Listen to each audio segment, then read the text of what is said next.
Bonjour, comment ça va? Je suis Nadège Compère ou Natara Light de mon nom d'artiste et je te remercie d'être ici sur ma chaîne Réussir en beauté. Vraiment, vraiment, beaucoup de gratitude pour toi d'être là et de me suivre depuis tout ce temps. Alors, je voulais aujourd'hui te parler de cohérence cardiaque, encore une fois, parce que c'est quand même quelque chose qui m'a tellement apporté depuis quelques mois. Ça a apporté la touche finale à tout ce que j'ai mis en place depuis de longues années pour me sentir bien et toujours mieux. Pour tout te dire, cette, formulation de se sentir bien et toujours mieux, j'ai commencé à l'utiliser depuis 2012, lorsque j'ai découvert, les enseignements de Kevin Trudeau. «Vos désirs sont vos ordres» et alors j'étais tellement en dépression, j'étais tellement bas que quand je parlais de ça, je faisais que pleurer. Je voyais ma vie comme, un ratage complet. Bref, il a fallu que je monte énormément de marches et je partais de moins que zéro. Je ne peux pas te dire exactement à quelle échelle, quel échelon, mais c'était moins que zéro. Et voilà, donc maintenant je suis tellement contente parce que la cohérence cardiaque m'a permis d'affirmer et de confirmer que j'avais déjà fait énormément de bonnes choses. Parce que la première fois, comme je l'ai déjà dit, que j'ai fait le biofeedback, j'étais déjà en cohérence cardiaque au niveau bas. Donc maintenant, je suis au niveau moyen et j'arrive à être entre 60 et 83 ce qui est pas mal, hein. Et mon but, c'est d'arriver au quatrième niveau à 100 aussi. Sachant que dans toutes les évaluations, toutes les démonstrations que j'ai pu voir avec l'Institut HeartMath, ils étaient toujours au niveau bas. Donc bref, ce que je veux dire, c'est que maintenant, je ne me ronge plus les ongles. Je continue de me faire plaisir, je continue de faire du sport et donc je suis passée de 79 BPM en novembre à 60, 70, 62 même parfois dans mes évaluations parce que j'ai mis en place un tas de choses et je ne sais pas si toi tu peux le voir, mais moi je le vois, je le sais, je me pèse jamais donc je ne veux pas savoir. Mais je sais que aussi je perds du poids. J'ai dû passer d'un 40 à 38 en ce moment et je sais que j'ai encore du poids à perdre parce qu'on est 47 de la population à être en surpoids et ça, c'est aussi un problème de santé important.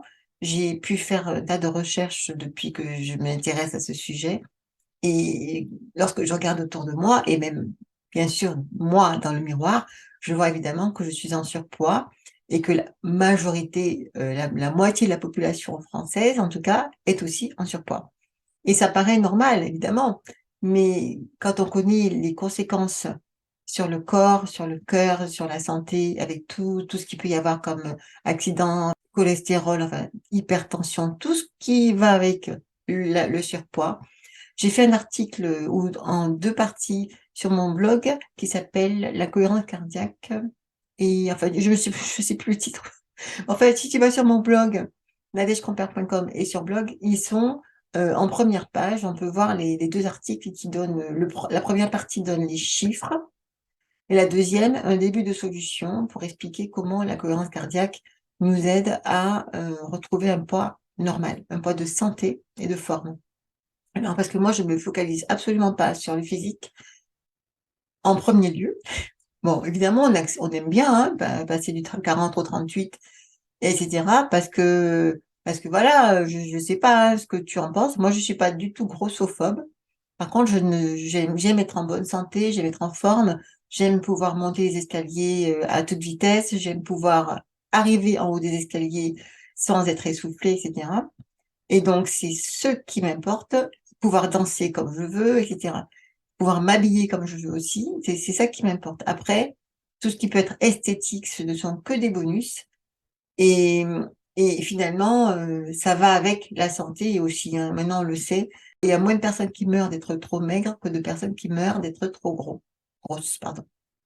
Donc c'est un vrai problème de santé que je suis en train de mettre à plat là et donc c'était pour ça que je voulais donc voilà, vous simplement donner des nouvelles et vous inviter encore une fois à aller regarder cet article qui est très long, certes, il faut savoir lire, je ne cache pas que il faut avoir envie d'être en bonne santé et je vais bientôt, me focaliser aussi sur ça parce que je trouve que c'est une bonne porte d'entrée à la cohérence cardiaque et la cohérence cardiaque avec les troubles d'alimentation émotionnelle ou toutes les addictions finalement, parce que tout ce qui passe par la bouche, donc ça peut être l'alcool, ça peut être les ongles, moi c'était les ongles, et la bouche aussi, puisque je mangeais trop de chocolat, trop de sucre finalement.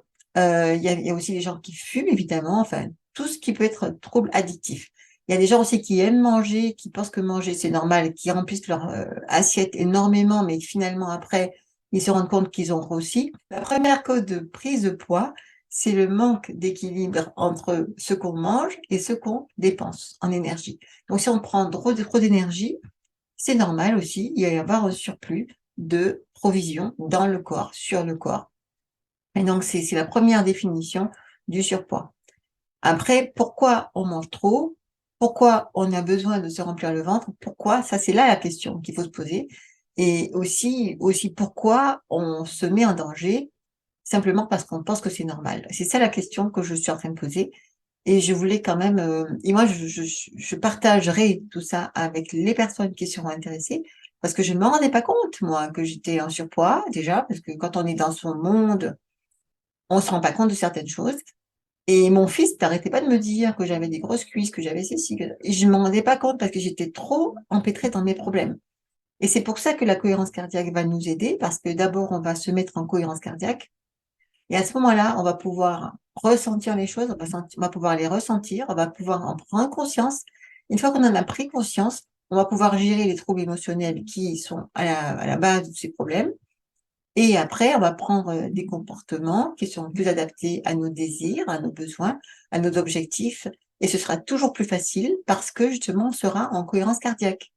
Le but, c'est pas de peser ses aliments, c'est pas de peser, de contrôler, parce que moi, j'ai jamais fait de régime. Sauf que naturellement, puisque en plus de ça, je travaillais sur mes traumatismes anciens, je guérissais tout ça. Et donc, toutes les causes sous-jacentes qui sont conscientes ou inconscientes, eh bien, elles se résolvent d'elles-mêmes, j'allais dire. Parce que on prend le temps de les mettre en lumière, on prend le temps de les poser, on prend le temps de les nettoyer, on prend le temps de les guérir. Et c'est ça qui fait qu'à un moment donné, on se dit, oh, ben, mes vêtements sont trop grands. Parce que ça s'est fait naturellement. C'est ça que je propose. Et c'est ça que j'adore avec la cohérence cardiaque, c'est que ça peut être pour des problèmes de poids, mais moi, ça m'a aidé aussi dans mes relations avec mon fils. Ça m'a aidé pour tellement de choses que je vais vous en parler petit à petit, et notamment dans une conférence que je vais organiser.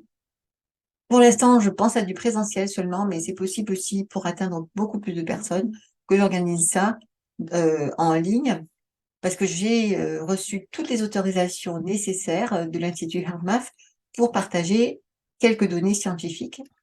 Et donc, merci de m'avoir écouté. Et en tout cas, prenez soin de vous, soyez en cohérence et regardez bien cet article, lisez-le bien.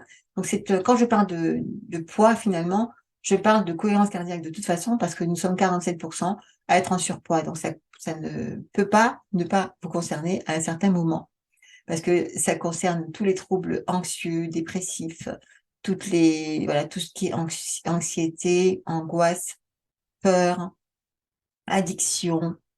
Et bon, j'ai une chance sur deux à peu près de tomber sur quelqu'un que ça intéresse. Pas vrai? En tout cas, moi, ça m'intéressait. Et en tout cas, prenez soin de vous, prends soin de toi. Et sache que tu n'es pas seule dans l'histoire, parce que moi, je vois tous les jours, en fait, plus je prends conscience que j'avais du surpoids, plus je vois le surpoids qui me reste, à, dont je dois me délivrer. Mais je ne ferai pas ça avec force, hein. Je fais toujours pareil, avec douceur, bienveillance et surtout joie. Donc voilà ce que je voulais te dire aujourd'hui. Prends soin de toi et on se voit très bientôt. Bye bye.